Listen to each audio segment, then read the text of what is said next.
So if you think you've seen this van before, you most likely have. Kyle did a Will It Run video on this thing in mid 2024, where he managed to get it to run, drive and stop. After the video was done, he ended up listing this for sale on Facebook Marketplace where no one wanted this thing. So in the end, it ended up getting offered to me, which I have no self-control when it comes to buying cars, and I said yes. So this car has quite a few issues. It gets hot, it doesn't start from the key, it's got no rear brakes, the front brakes are golden. I ended up replacing all the hard lines, the soft lines, the master cylinder, and the calipers to get it to work. But in the end, it did work. So no rears, and yeah, it's got quite a bit of rust, so let's get into it.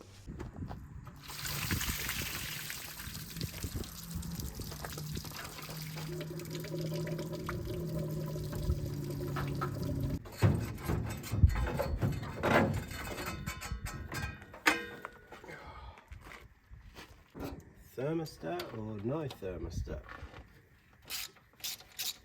Oh, you're... Oh boy. Oh, it has got a ugh.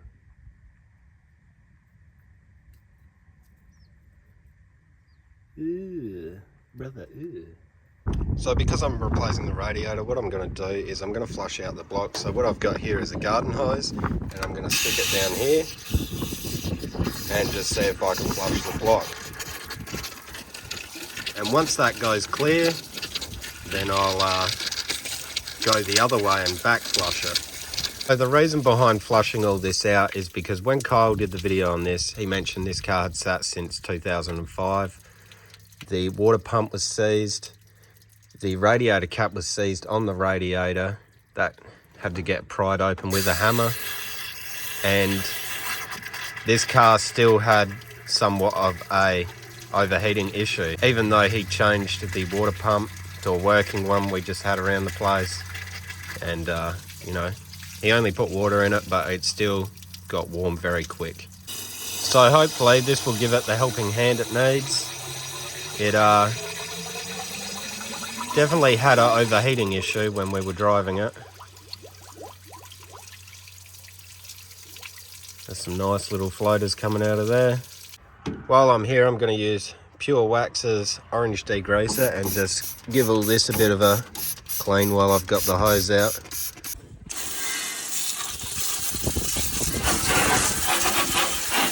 And that water's as clear as can be. Now, if there's an underlying problem with the cooling system, I mean, it's still going to get hot, but we'll give it a fighting chance. That wouldn't have been restrictive at all, would it? Now that I've got the radiator in, it doesn't really fit real well. I had no idea why. I mean, this is the finest $165 radiator from China that you can buy. I've had to eyeball some new holes, and I want to retain using the factory nut and bolt for some reason instead of just tack screwing it in, but they're not quite long enough, so I'm going to use my minor clearancing tool to clearance this and close the gap. So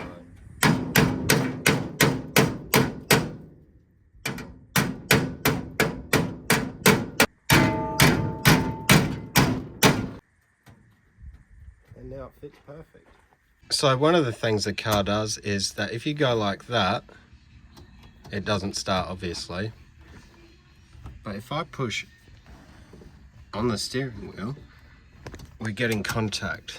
So I'm guessing the shaft that runs down along here isn't biting on enough to make it crank. Apart from that, it doesn't fire when it's hot. When it was cold, I could hear it arcing out around here. I don't know if that was because of where the alligator clamp was on the hot start, but apart from that, I mean, what have we got wiring wise? So got Parker's, got one headlight, none on that side, it's probably just the earth. Give him a clean up in there. As for the back, nothing, nothing, nothing. All right. indicators.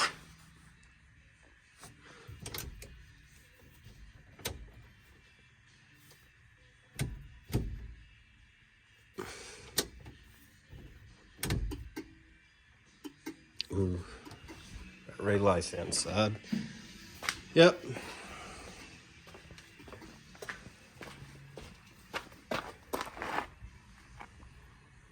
Yep, so I know the tail lights will work. It's probably the globe because the ground's good. Other side. Yep. Nope. Yep. I can't complain about that. I don't. This thing's sat since 2005. So, a few issues to work out.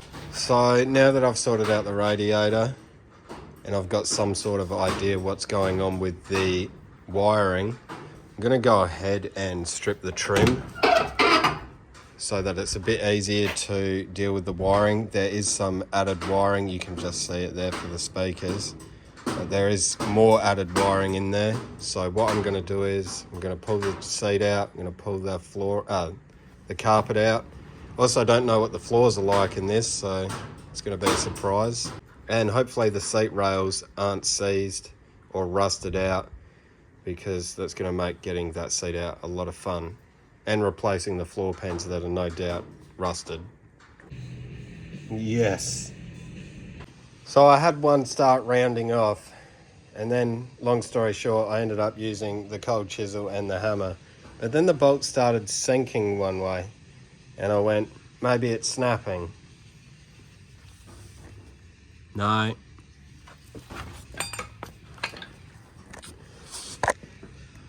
It's pulling away from the cross member.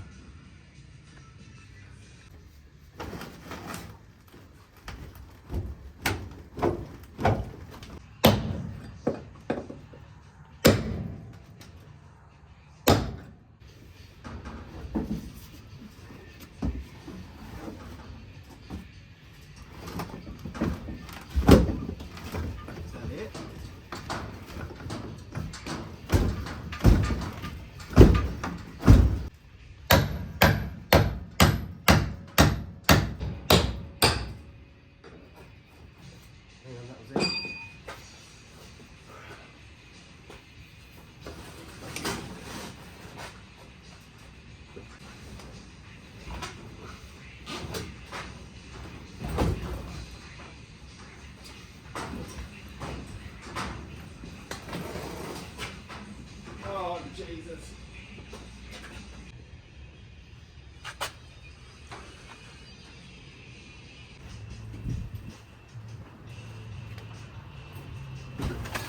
Oh, no, no. Oh.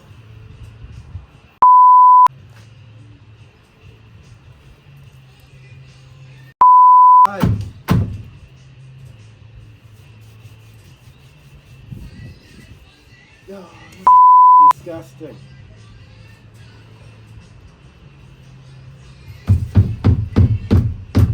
Right, so mind the lack of floor pan. Now I've had the steering column down.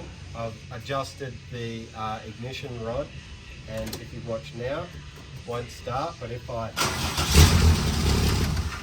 So what it's doing there is the ignition rod still has got too much slop in there, but I've adjusted the ignition switch all the way this way, so I can't do anything more with it. That's as best as it's going to get, unless I change the ignition rod, which is, you know, gut the whole column job. So I think I'll just live with that.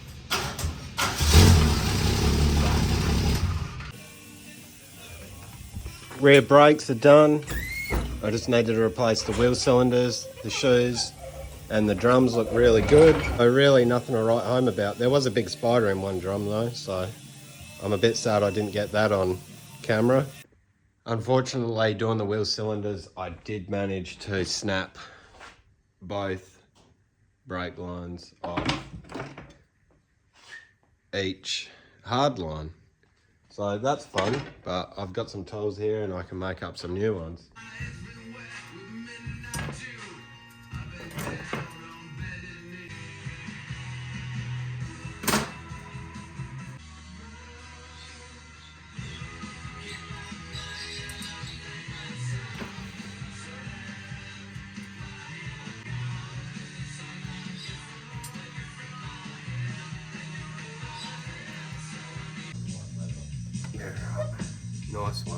This is fine.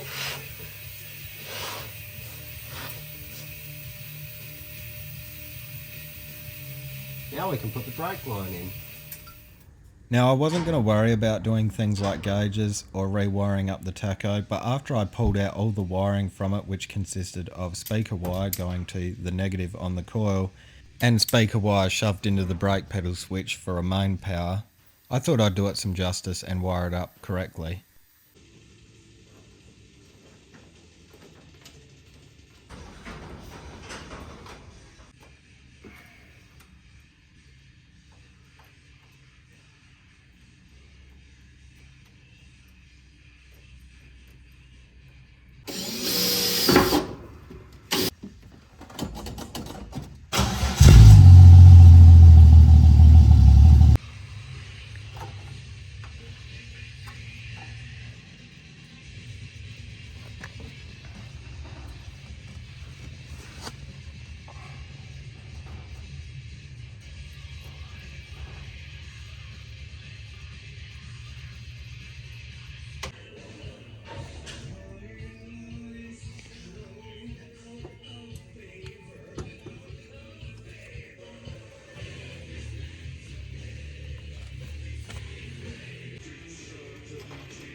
Ah.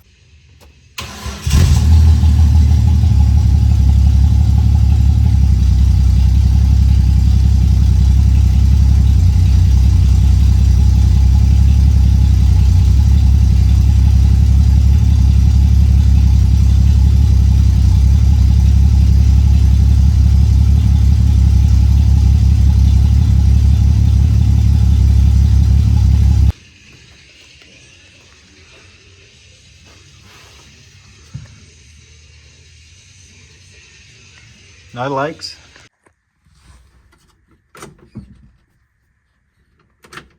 Once I wrapped up the mechanical side of things, I decided to give it a clean as she was pretty filthy after the last couple of days of working on it. Once that was done, I decided to take it over to Kyle's workshop and debase it and rope him into helping me with this thing, which he has thoroughly enjoyed. Now Kyle always tries to do the best job he can with things, so if you want to watch good work, go watch his channel. But with this, I gave him the strict instructions that I wanted to make holes, non-holes. So I decided with the roof on the rust that we would lap weld the patch in, especially it being a roof and it being very prone to warping. Lap welding it would make it a lot stronger and make it a lot less likely to warp. Now I am in no way, shape or form condoning this sort of work, but it is the best outcome for this car. Nobody wanted this car, it had too much rust. This was the quickest and best and strongest way to fix all this stuff without breaking the budget or spending 30 years repairing it.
After I'd finished up the repairs on the roof and the floors over at Kyle's shed, I moved it over to the painting/prep shed where I performed heinous crimes with U-Pole's fibre light. This stuff's great if you're not a real good welder or fabricator and you weld in low plates like I have and you need to build it up. It's also good for a lot of other things I discovered.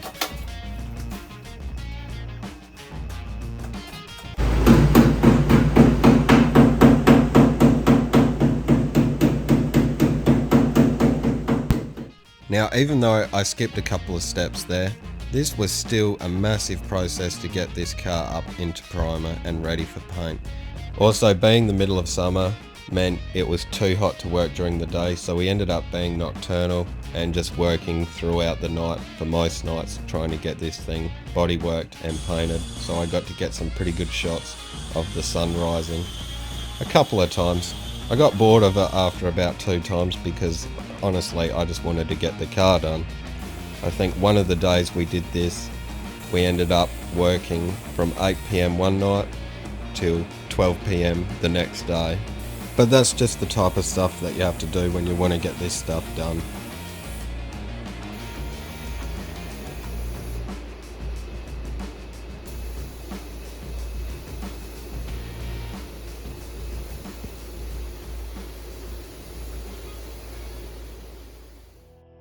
After the repairs and cut-throughs were primed, we started back up that night about 9 o'clock, red Scotch Brite in hand, with a bottle of Jif and a bucket full of water where we gave this thing a thorough rub down.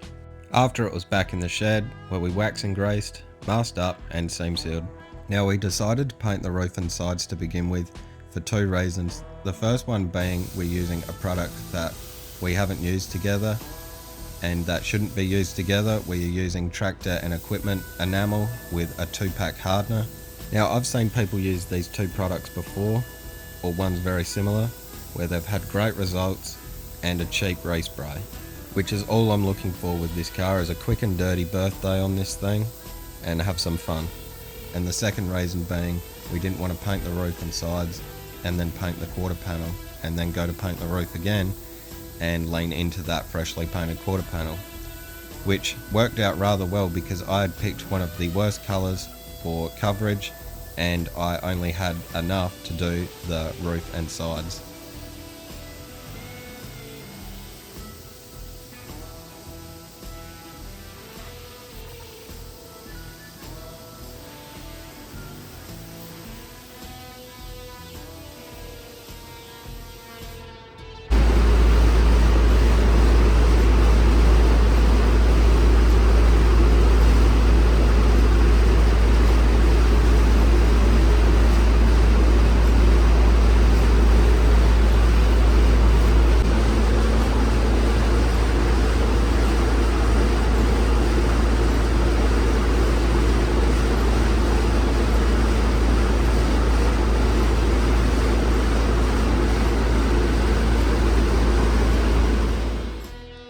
Even though we were doing things that we shouldn't have, this thing turned out way better than I ever anticipated. And for one night that week, we had actually gone to bed at a reasonable hour. It was 3 AM. Kyle had woken up earlier than me and moved the car out into the sun that morning, or day I should say. So when I woke up, I went and had a look and this thing looked great. Those 2 products we shouldn't have used together are still on the car and they are dried.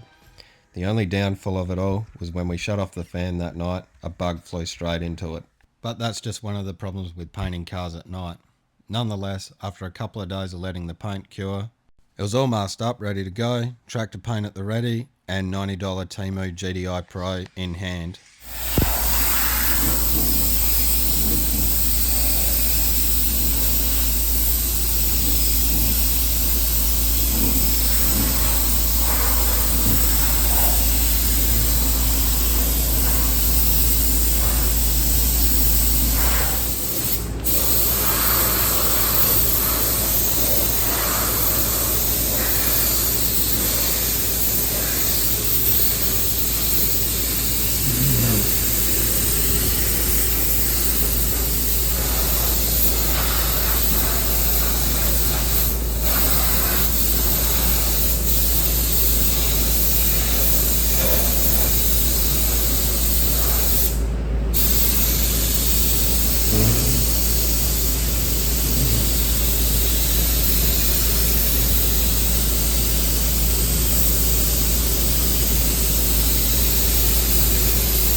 the car was painted and I'd finally picked my jaw off the floor with the transformation that we have done in such a short amount of time, it was time to get into the 1%ers like painting and seam sealing the floor, putting pieces back on like the grille and headlight surrounds, which I was really looking forward to because they're all black pieces and they would offset that yellow really well. Of course, using the proper formulated paints for the headlight surrounds. I'm sure if I didn't show this, none would be the wiser though, because you really can't tell once it's on the car.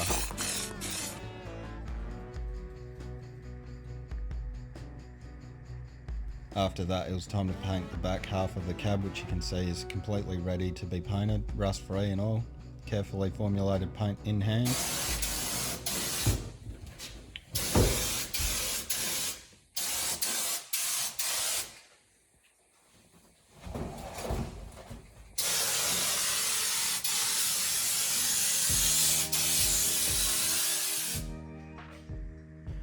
Now that the inside was painted, it was time to start assembling, starting with the Timu sound deadening and the Timu underlay, finishing it off with some second-hand carpet I had sitting around that was practically brand new, and these kick panels that I had made for my 1-tonner that is currently sitting in the corner of the shed.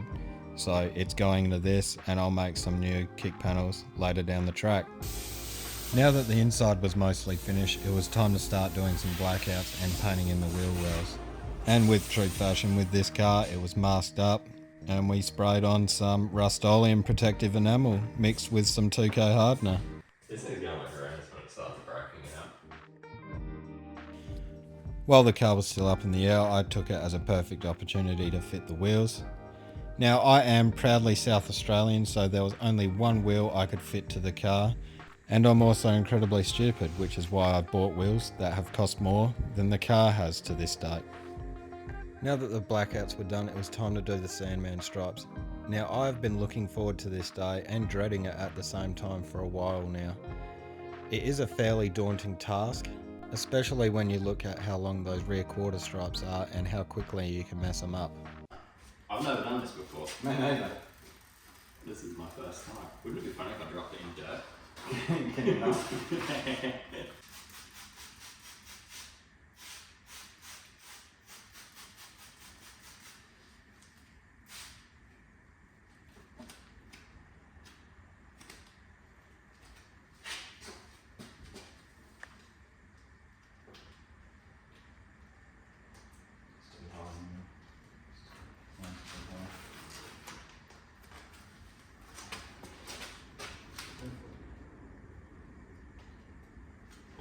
On the top up first. Get down, Jack.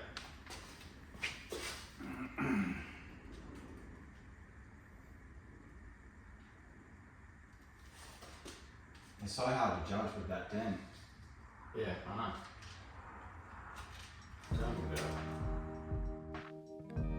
So the instructions say you should really read them, which I did, and it said to start off with the tailgate, which we did, but unfortunately it was the worst panel on the car.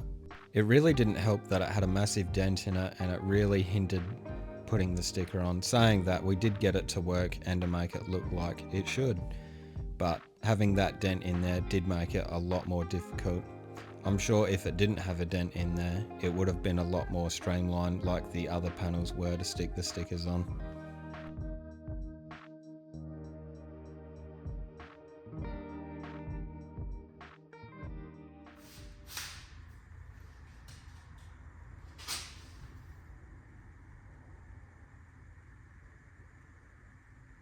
Oh man, that's way too far forward, sorry. Too far back.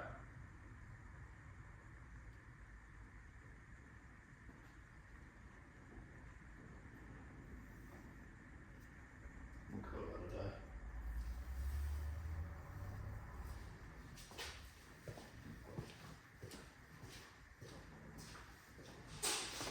People got a food over this though. What do you mean?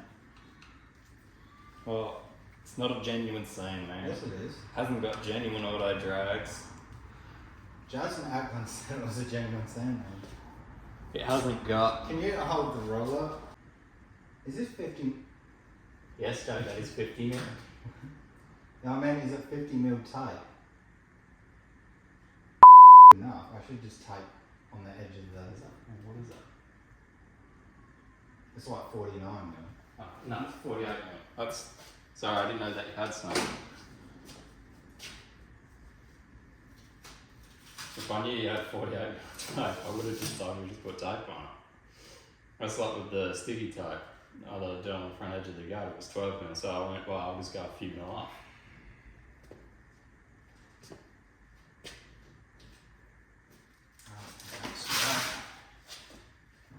Or you do it with the door shut. That makes life a lot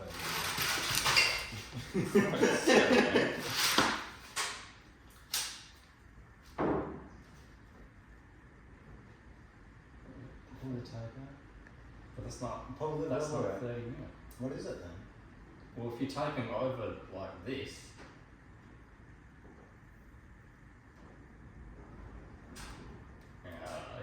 whatever, do whatever.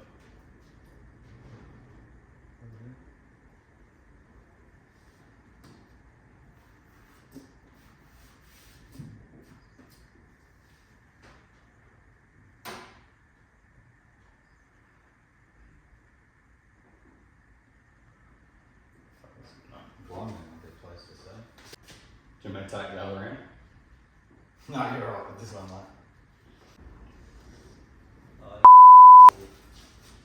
I would have just got the sticky tape off.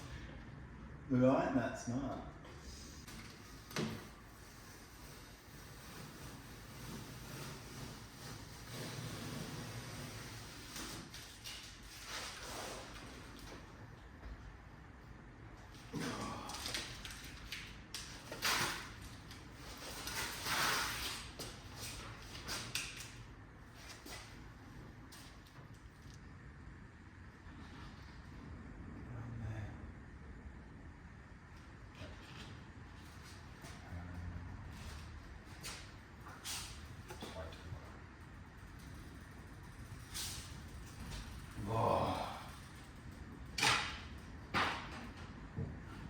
This is so unlucky.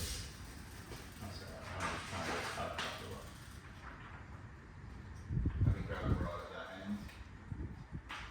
So that's intentional because that's going to fold into the car so it doesn't really matter.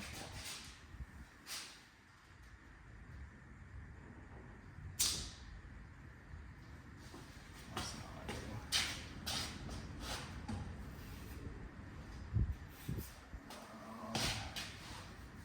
What's up?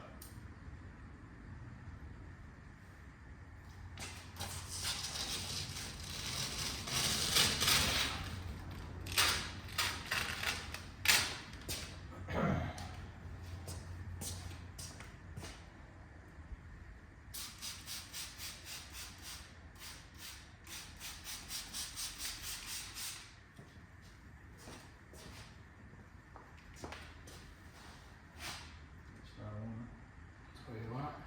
I'll just rip that tape off. We just stick it over it.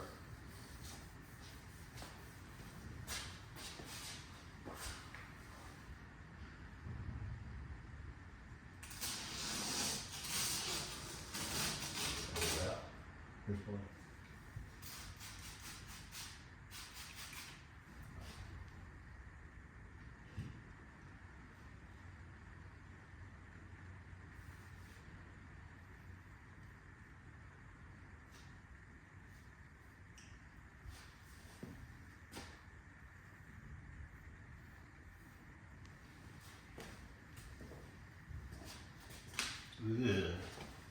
Yeah.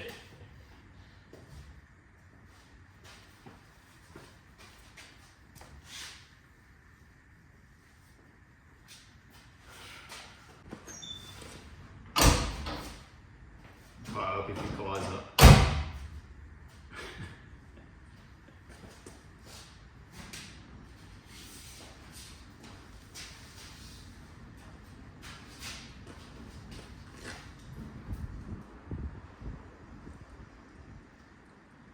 Yeah, no, it's alright.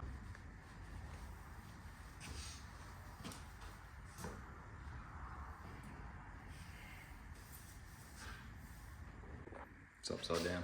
No, it's not.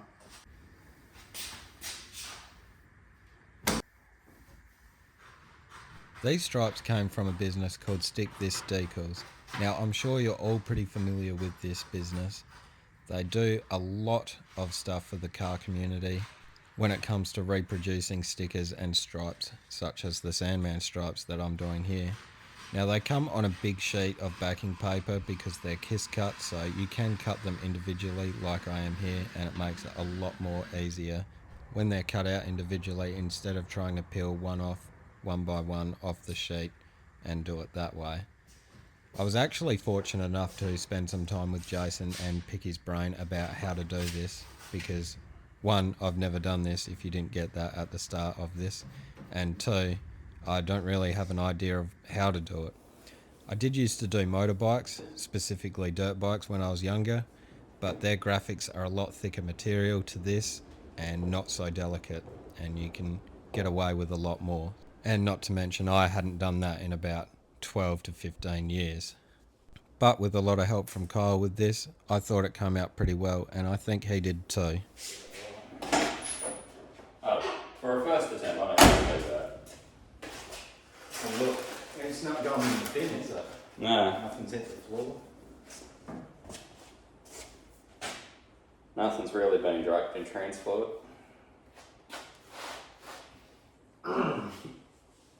What transport?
Alright, so that's the video and this is the car. We had a lot of fun building this thing. It was nice to take a light-hearted approach to building a car and just purely have some fun. This car was by no means any stretch of the imagination meant to be good or a show winner or anything. This is just simply a car that we can enjoy and have fun in. Well, what comes next for this car? I plan on driving this over to the 50th Van Nationals over in Mildura in Easter. The only problem being this car hasn't seen the road in 19 years and I've got nothing to put in the back to sleep in this car. So as they say, it never ends. See you next video.